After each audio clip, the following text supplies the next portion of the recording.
Hello again, everyone. Welcome to Washington Gun Law TV. I'm Washington Gun Law President William Kirk. Thanks for joining us. Hey, listen, it's been an exciting few weeks here with the Department of Justice, the ATF.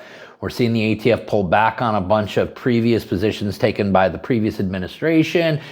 We're seeing them abandon some lawsuits, and I've often said that you could do more damage by getting out of lawsuits than you can oftentimes do by getting into lawsuits. Well, it appears that the Department of Justice has come to the crossroads on yet again another really important issue, an issue that we have geeked out on this channel a few times before, and it's an issue that really does need to be resolved because there's a lot of states that offer legalized cannabis. So today, let's spend a few minutes and let's talk about, is DOJ about to abandon another federal gun law?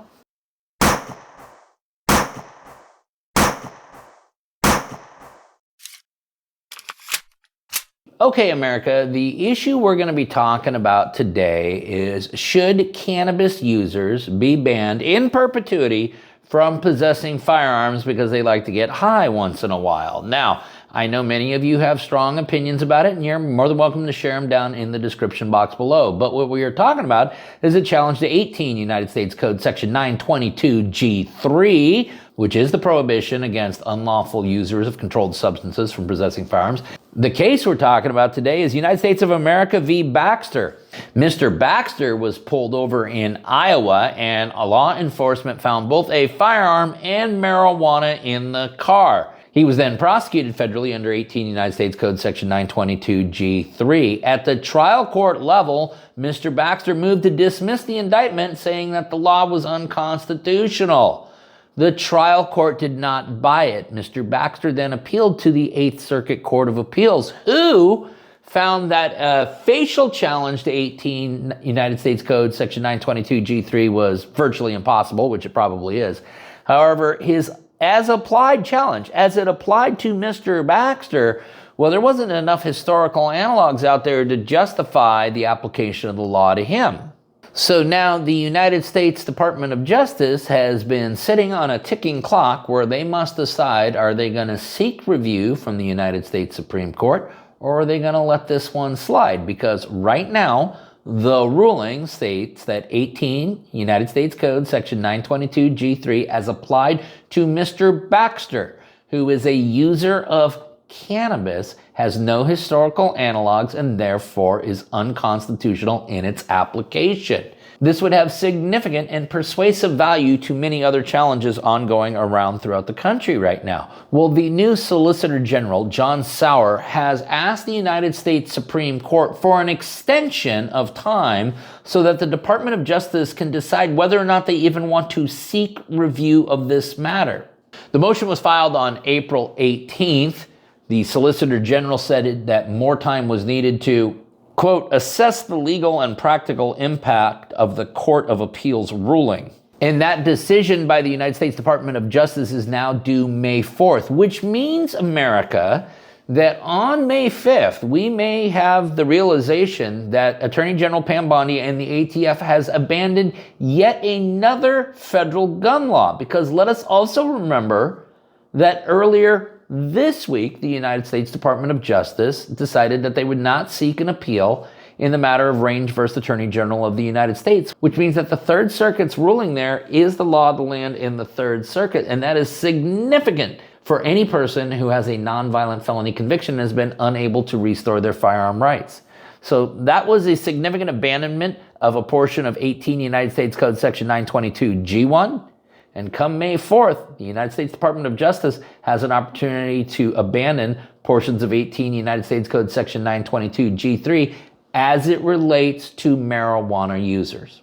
And let us also remember that if the United States Department of Justice does decide to abandon this argument, they will not be alone. I mean, the 5th, the 8th, and the 10th Circuit have all issued similar rulings where they have found that the law as applied to recreational cannabis users is unconstitutional.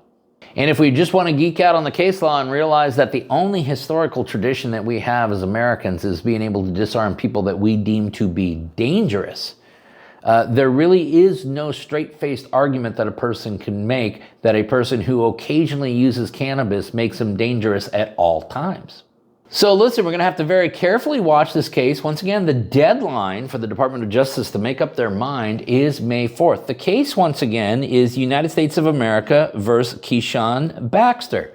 We're going to link it up down below so that you guys can geek out on it for yourself. Now, if you got any questions about this or anything else related to what's left of our Second Amendment rights, you guys should know how to get a hold of Washington gun law by now. But if you don't, that's okay. That information is down there in the description box.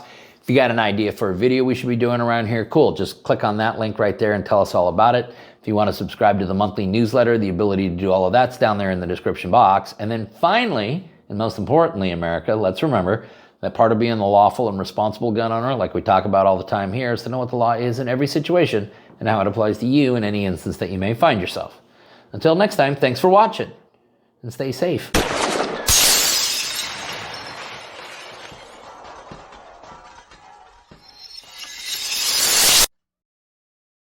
So today we're trying to figure out just how effective is StopBox, and the best way to test that is to put it to test with some of our nation's youngest and brightest kids, you know, college kids. So with the help of Gun Law Jr. there behind the camera, we got some of our local kids who are home for Christmas break. Let's see how they do. Okay, so why don't you give me your first name, your university, and what you're studying in? Yeah, Herbert, UW, engineering, civil. Eugene, studying computer science at Cal State Fullerton. My name's Melvin, I'm at WSU and I'm studying mechanical engineering. Sheldon, UW, quantum physics. Dude, what's going on here? You told me to get college kids. I said college kids. I didn't say engineering majors. I meant like soc, psych, poli-sci, something like that. What's going on? Science is what I could get. You need to hang out with dumber friends. All right, gentlemen, this is how this is going to work today. I have here $500. Okay, that'll buy you a lot of beer or pizza or whatever the heck it is you guys spend your money on. One of you gets into this box, the money's yours. Have fun.